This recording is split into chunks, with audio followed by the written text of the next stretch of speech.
안녕하세요. 오늘은 체육 5차시 운동 손상의 종류와 처치에 대해서 배워보도록 하겠습니다. 자, 저작권에 대한 내용이고요. 한번 읽어보시고 잘 지킬 수 있도록 합시다. 자, 첫 번째, 운동 손상의 원인을 보겠습니다. 운동 손상의 원인은 물리적인 환경 요인과 인적 요인, 사회적 요인 이렇게 세 가지로 구분을 할 수 있는데요. 물리적 환경 요인에서는 시설의 부적절한 사용, 갑작스러운 날씨 변화, 안전 환경의 장비의 미비, 시설과 장비의 노후화 불량 등이 있다고 합니다.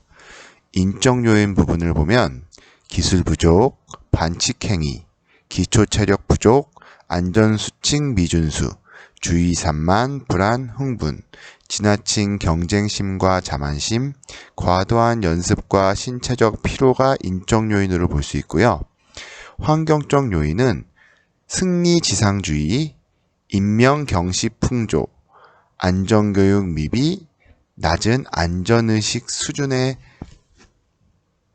운동 손상 원인이 일어날 수 있다고 합니다.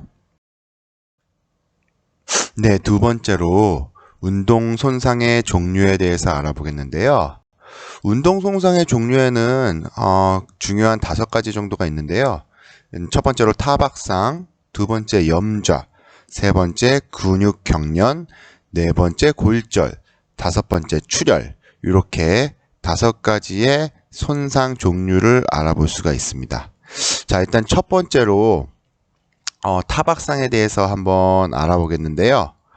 이 타박상이라는 것은 외부의 충격으로 연부 조직과 근육에 손상을 입어 피부에 출혈이 생기고 부어오르는 현상을 우린 타박상이라고 합니다. 염좌, 두 번째 염좌는 외부의 충격으로 뼈와 뼈를 연결하는 인대가 늘어나거나 찢어지는 현상을 염좌라고 합니다. 우리가 흔히 운동을 하다가 일어나는 농구나 축구 같은 걸 할 때 인대가 많이 늘어나는 부상을 당하게 되죠. 그런 걸 모두 염좌라고 할 수 있습니다. 세 번째로 근육 경련. 근육과 신경이 피로해져서 근육이 갑자기 수축하거나 떨리는 증상을 말하게 됩니다. 무리하게 운동을 하면 이런 근육 경련이 일어날 수가 있고요. 자, 네 번째로 골절. 외부의 강한 충격으로 뼈가 부러지는 증상을 골절이라고 합니다.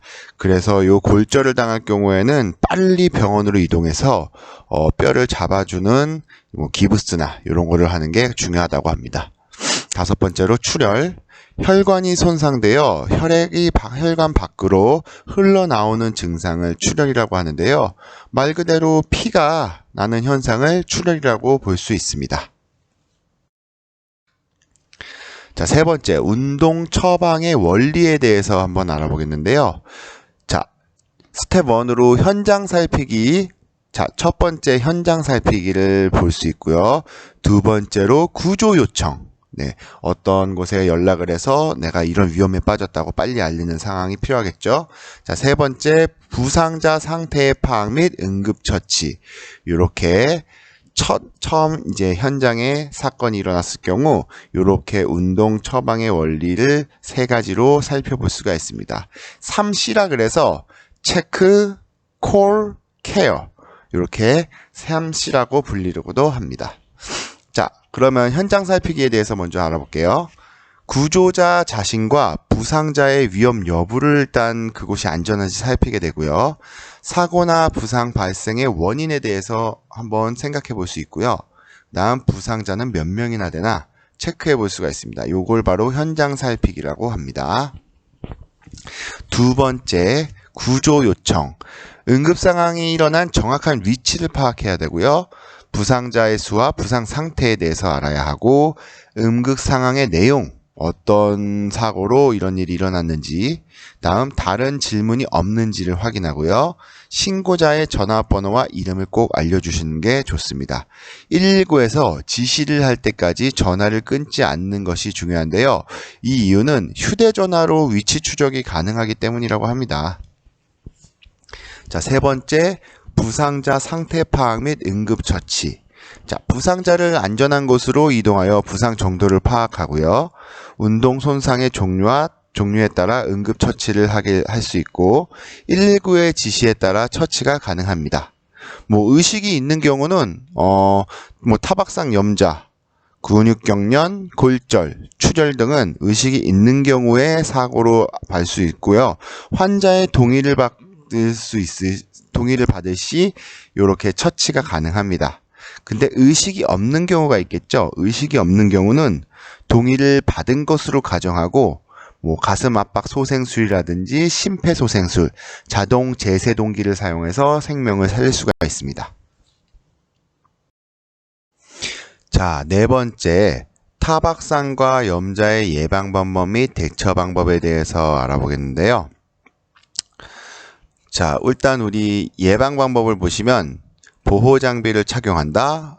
운동 중 상대와 충돌하지 않도록 주의를 집중한다. 운동시설의 벽이나 돌출 부위에 부딪히지 않도록 주의한다. 이렇게 세 가지를 예방 방법으로 들 수가 있고요. 자, 대처 방법으로는 우리가 네 가지의 대처 방법을 볼 수 있어요. 첫 번째로 휴식. 네. 다친 부위를 움직이지 않고 쉬게 하고 부상 악화 및 재발을 방지하는 역할을 할 수 있고요. 휴식은. 자, 두 번째, 얼음 찜질, 아이스. 다친 부위에 얼음팩으로 찜질을 해서 이때 분대나 거즈를 사이에 대어 얼음 찜질로 인한 2차 부상을 예방할 수 있습니다. 붓기를 빠르게 가라앉게 만드는 효과가 있고요. 세 번째, 압박. 다친 부위를 압박분대로 감는다. 혈액순환에 방해가 되지 않도록 하고 밤에는 조금 느슨하게 감는다. 내부 출혈을 줄이고 붓는 것을 억제하는 역할을 할 수 있습니다. 자, 그 다음 네 번째로 거상.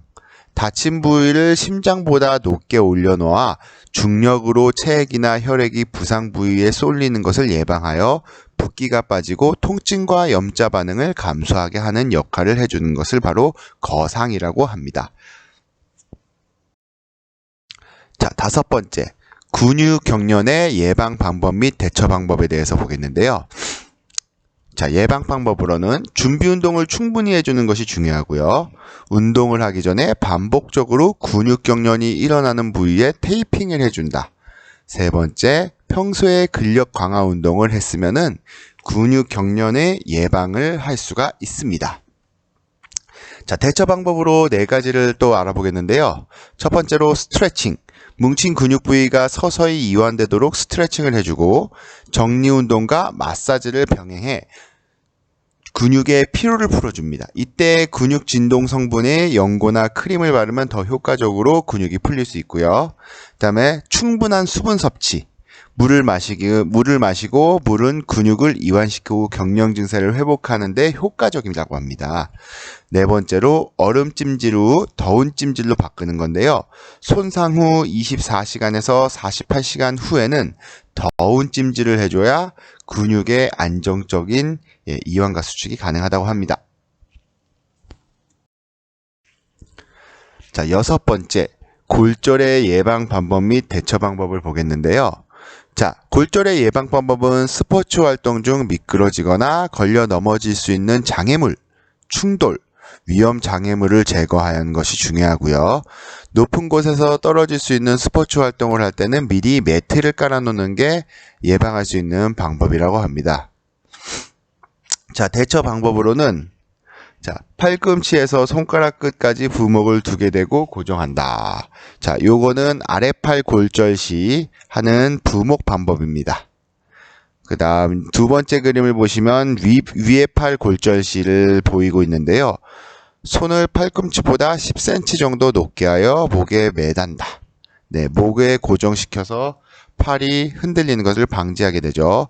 자, 혈액순환을 확인하기 위해서 손끝 부분은 감지 않습니다. 자, 그다음 손가락 골절 쪽을 볼까요? 손가락 골절을 이렇게 밀접한 신체 부위를 이용하여 고정을 하는 것이 중요합니다. 두 번째 그림 같이 이렇게 손가락끼리 고정하는 것도 괜찮은 방법이라고 합니다. 자, 손목 골절. 자, 골절 부위보다 위아래로 넓게 고정하여 부목해 주는 것이 중요하고요. 자, 발목 골절은 이렇게 L자로 L자로 부목을 대고 고정을 하고요. 다리 골절, 다리 안쪽과 바깥쪽에 부목을 대어 고정하거나 부목이 없을 때는 다리 사이에 끼워서 부드러운 요 담요나 수건 등을 끼우고 두 다리를 같이 묶어주는 방법도 있습니다. 이렇게 한 다리, 네, 부목과 부목 사이에 다리를 껴서 하는 방법, 그 다음 다리와 다리 사이에 그 부드러운 물건을 끼고서 이렇게 양 다리를 감싸는 방법, 이렇게 두 가지 방법이 있습니다.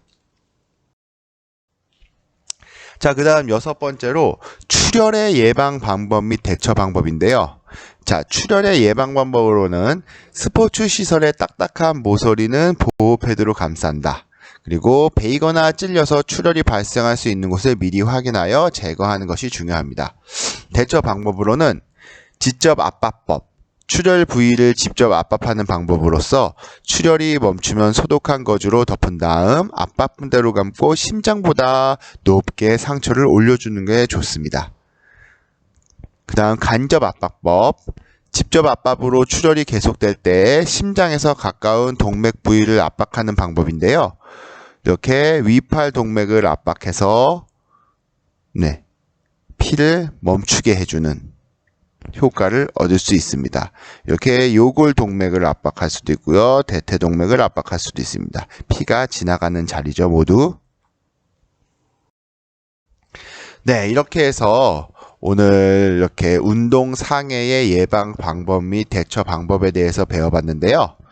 자, 여러분들 오늘 설명한 수업 내용을 잘 이해하셨으면은 앞으로 여러분들이 운동을 하실 때 체육 시간이나 이렇게 여러 가지 활동을 하실 때, 신체 활동을 하실 때 아마 부상을 당할 수 있는 확률을 많이 줄일 수 있고, 만약 그 부상이 생겼었더라도 여러분들이 안전하게 대처할 수 있는 그런 능력을 갖게 될 것입니다.